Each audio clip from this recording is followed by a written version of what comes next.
Hey everyone, this is SM Pratt, and we're back again with another binder video. Today we're going to take a look at one of the best sets released in the hobby, first edition Neo Destiny. This is top 5 for me easily.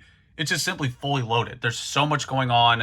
I'm going to try to do my best to cover every point, starting with the fact that this is the last time we saw the first edition stamp. It was originally introduced in 1999 with base set. I just have a stack of Voltorbs here lying around my office, as one does. And that was the first appearance in 1999, and then the last appearance in 2002. Rest in peace, sweet prince. Also, this is the last time we had this even rectangle design. After Neo Destiny, you had the E-Series with Expedition, Aquapolis, Skyridge. So on the right, this is what you had after Neo Destiny with the thick left bottom border. So it was also the last time you had that border design. One other thing to look for whenever we're flipping through the pages are going to be the difference between dark Pokemon and light Pokemon. This was the first and last time you had the light Pokemon distinction. It was only present in Neo Destiny. You had dark Pokemon in Rocket, but it's really cool to see like the different style and temperament between each type of Pokemon, and we'll go through every single card and show that difference. And don't worry, we're going to finish off with the 8 Behemoth Shining cards, ending with this brilliant meme, King Stonker, at the end. So we'll go ahead and get started with Dark Ampharos. You can see right away the artwork is a little bit more edgy, got a little more attitude. This Dark Crobat is zooming straight to Fedora's Emporium. They got a 2-for-1 sale. Then you got Dark Donphan, then Dark Espeon.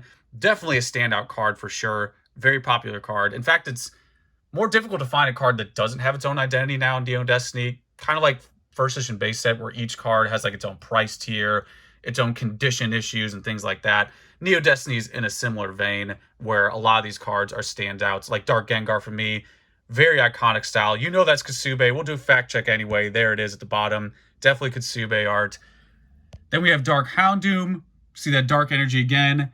Dark Porygon, kind of ambivalent.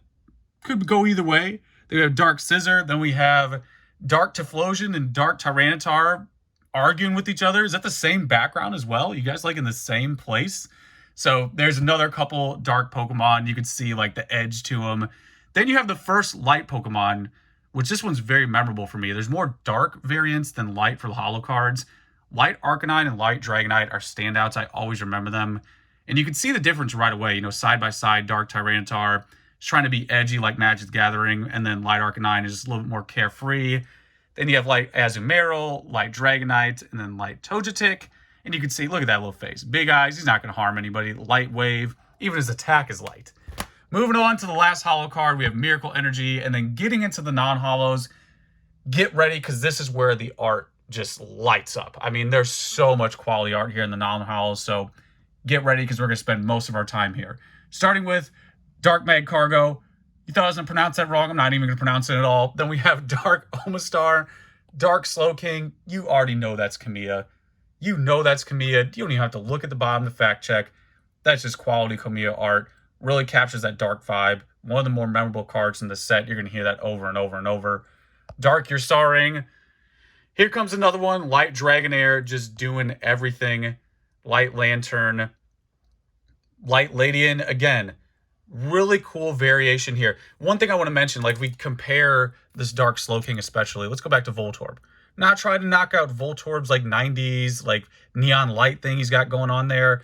But a lot of the base set cards were just a Pokemon with a generic backdrop, where towards the end of WotC, you really started to see a full design come out. I mean, just look at this right here. Look at the full design here of all of these. The variance between different artists and different style. I mean, it's much more poignant than base set. While base set's always maximum nostalgia for me, you definitely see a variety here in Neo Destiny. Then moving on, we got Swolpoke, a lot of muscle, but he's also light as well. We have Light Piloswine. Definitely a very, very memorable card for me. Just love those vibes, the little guys cuddling up. Then we have Unknowns. I can take it or leave it every time I see Unknown. They just all look the same to me. All of these look similar to me. I've yet to see the like enthusiastic, passionate Unknown collector. Moving on, then we have Chansey, a nice little clay figure, and then Dark Crocodile. Then we have Dark Executor. Also remember this one as well.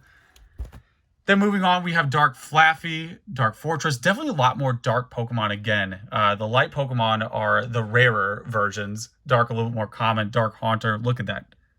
Just put pause on that. Look at that style. Look at that art. Again, this card is probably not that expensive. I don't know the value of it right now. It's going to be inexpensive compared to the holos. Just quality art. Great bang for your buck. Dark Omanite, really working with the evolution here. Dark Omastar, look at that. Oh, yeah. Oh, that wasn't intended, guys. This is just Destiny. This is just Neo Destiny happening live in front of you. So there you go. Dark Omanite carrying on that same artwork from Komiya. Then we got Dark Wigglytuff trying to act like sitting in Giovanni's chair like it's the boss. Then we have Heracross, Hitmonlee, and Houndour. You can see some of them don't have the dark differential or light differential. That's because they're just neutral until they evolve. So like all the evolutions, yes, Dark Omanite evolved from the fossil. You can see that the evolved Pokemon are the ones that have the dark and light differential. Then we got Light Dugong. For people, let's do a little tangent real quick. For people who, like, I love first gen, who say that first gen had no Pokemon that looked the same, Seal to Dugong was like taking a seal that turned into a slightly larger seal. I don't know. That's just me. So moving on, we have Light Flareon, Light Golduck. Oh, look at that. Look at that quality art. Then we have, here we go. Light Jolteon.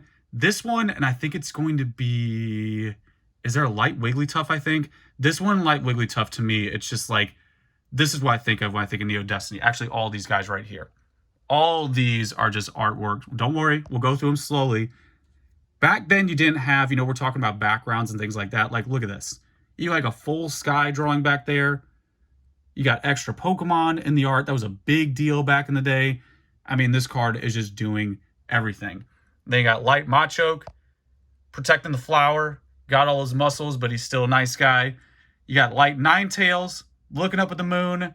I mean, look at this. It's like a full picture. Light Slowbro, Komiya doing it again. I mean, this is just it right here. For me, this is what I think of when I think of Neo Destiny. Yes, I think the holos and the shinings, of course, but this art is just, it's just doing it. Then moving on, we got Light Vaporeon, another one that comes to mind. I really like how you have like the full evolutions, like Light Flareon, Light Jolteon, Light Vaporeon. It's just really cool how they finished them off like that. Then you have Light Venomoth. And then here it is. This is the one I was talking about, Light Wigglytuff. Very similar vibes to the Jolteon card. We'll turn back. Look at the Jolteon. Same artist, same idea. Really like that concept. I really like to see that continuity. Just look at this. I mean, I just want to be there. I just want to go there. I just want to be in that, whatever's happening. So that's a really nice design. Then we have Scyther, Togepi, similar to that Chansey one we saw earlier. And then more of the unknowns. You all look the same. It's all the same. Then we have Cyndaquil. And then Dark Octillery. Then we have Dratini again. Then we have this little guy, this little happy execute. What is that little smoke smile there? That's got emoji potential for Discord. Then we have Ghastly, same art as the Haunter. Really like how they kept that going. And then moving on, we have Gligar, Growlithe, Hitmonchan, looking a little timid there. Let's get some more confidence there, Hitmonchan. Then we have Larvitar. Look at this Komiya. Oh my. Through and through. That's like just Komiya through and through. It's such a poignant design. He has such a poignant style. Then we have Light Sunflora, Machop, even the regulars. Like, even the regulars are memorable. I always think of that with Neo Destiny. Mantine, this just looks like a children's book, like from the 90s, like some Eric Carle thing going on. Then we have Mareep. I'm seeing this in the background. I don't know if that's like... Hold on, guys. Cue X-Files theme. Let's go back. What's going on here? We got this little windmill here in the background with Komiya. We have it here again with Mareep. I don't know. I don't know what's happening. I don't know if that was intentional. Then we have Phanpy, Pineco, Porygon, Psyduck. We're getting now to just the regulars, like less of the light and dark. Seal, Slugma, Sunkern. Then we got the Swinubs who were hugged up to Piloswine. Then we have a nice, is that Tanaka? Oh, yes, it is. Tanaka Totodile. And then they're all the same. The unknowns are all the same. And then we're finishing off with the species. Don't worry, there's some really good trainers to get to. And if you stuck around for the full video, we're going to end it with the big boys, the shinies at the end. And then we have this little Vulpix right here, just curled up, doing it all. There you go. So there's the non-holos. Hopefully they delivered. Now we're going to move into the trainers. So the trainers are also like the non-holos, where I think a lot of people don't really remember them, myself included. Because back in the day, we're just like, it's a trainer, just kind of push it off to the side. But straight away, we got that Komiya hitting you again. So that little Pokemon in the background back there is that Clefairy. Very poignant style. Something like this, I don't know. And people are just going to look at that and be like, okay, I got to get that card to complete the set. Then we got Imposter Professor Oak's Invention. This dude's like Inspector Gadget over here. Then we got Radio Tower. That's happening right now in Pokemon Go. That little balloon's popping up here and there. With Jesse and James, look at this quality. Kazuki delivering, very similar to the Rocket. You know, when we talked earlier about Dark Pokemon appearing first in Rocket, very similar design. I mean, this is just like what you saw in the Rocket set. Multiple trainer cards had the same exact style. Very cool. Look at that little Ditto Wobbuffet.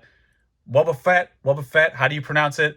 Really cool design, cool concept. Again, some of these trainer cards are like this guy right here, where it's like, yeah, I just got to get it to complete it. But some of them are standouts like this. Imakuni makes an appearance in Neo Destiny. There it is.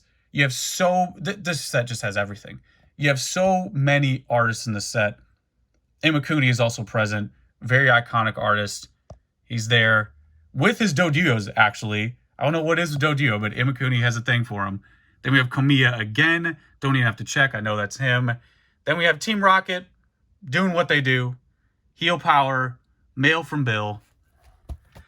And here we go. Last but not least, these are the Shining cards. So the difference between these Shining cards, let me see if I can do a cool guy throwback to the first page where you had the Shining Magikarp and Gyarados from Neo Revelation. You can see how these are holo cards, where with these Shining cards, it's all about that texture. These are textured. So Shining Noctowl was actually one I pulled when I was a kid. When I was in high school and I wasn't doing Pokemon anymore because I was too cool and wanted to talk to girls, I bought a pack on whim, 2 Neo packs, Neo Destiny, and I pulled a Shining Noctowl Unlimited. And I remember looking at it and I'm like, whoa, this thing is textured. Let me pull it out. Let's really flex this 4K camera. So you see what I'm talking about there? You see that style, like that, how it's catching the light? That's because there's a textured thing happening with the card. And I prefer that personally. I think most people do. And Neo Destiny is a set that really was the pioneer for that. Not only did you have the most Shinings ever in any set, you also had that textured style. So starting with Celebi, yes, that's how I pronounce it. I know Celebi is how most people do it, but I do it Celebi, like celebrity. There you go. Shining Charizard. I remember I bought this one PSA 7 and cracked it out. And I don't even want to know the price now for what a PSA 7 is, but you could see the back has like a little bit of whitening. There you go on the bottom. It's really tough to tell because it is a PSA 7, which can still be clean. This one has the most amount. You can see that on the bottom corner, but this one was in a PSA 7 case and I cracked it out for this binder. I would say most are in that condition. I usually do like a PSA 6 to 8 depending on the card. Shining Mewtwo is just phenomenal. All the Shining cards have some type of value, like Shining Celebi was like, you know, the legendary Mew. Shining Charizard, it's obvious. Kabutops is one where I'm like, okay, what's the deal? Mewtwo makes sense. Noctowl was Ash's first Shining Pokemon in the show. Raichu, maybe because of Pikachu. You know, Steel Pokemon were a big deal back then. Tyranitar, I'm not sure like what the consensus was, just popular Pokemon. They knew it was the meme. The meme, what should I buy? That's what he's screaming there. Let's do a full zoom in. This will be the image that you see on the video. He's King Stonk, just everything. So you have Shining Charizard, Shining Kabutops. Also, you can see they also have multiple energies. It's probably a repeat for most people. Multiple energies were required for the attacks. Definitely not the most playable. For sure, highly collectible cards. They also have that triple star rarity at the bottom. You only saw that on these cards. Normally it's like circle, diamond, and then single star for rare or hollow. So these had that triple star rarity. They're just trying it on, seeing what was going on. Again, Neo Destiny, just absolutely packed. Then you have Shiny Noctowl, my first shiny pull ever. Shiny Raichu, dabbing. Then you have Steelix. And then last but not least, the king of what should I buy, the mascot of how to invest in Pokemon, the meme of memes, King Stonkster, Shiny Tyranitar. This is it right here, guys. This is how you end Neo Destiny with the top meme on E4 Discord and E4. Anytime anyone asks, what should I buy? There it is. There's your answer. Shiny Tyranitar asking that question providing the universe with its knowledge. So there you go, guys. This was Neo Destiny. Again, it's just an absolute home run set. I think it's one of the best sets. Very safe statement of the day. One of the best sets ever released in the hobby. Very scarce also as well. It's a little more difficult to find something like Neo Destiny than, say, like Team Rocket. But for me, it's top 5 safely. Has so much going on. Last appearance of the first edition stamp. Last time you saw this layout. First and last time you saw light Pokemon. And also, of course, you have the most shiny Pokemon ever featured with that texture design, with that triple star rarity. It's got everything going on. So you guys know the deal. Let me know how you feel. Hopefully that was useful, and that's pretty much it. Until next time.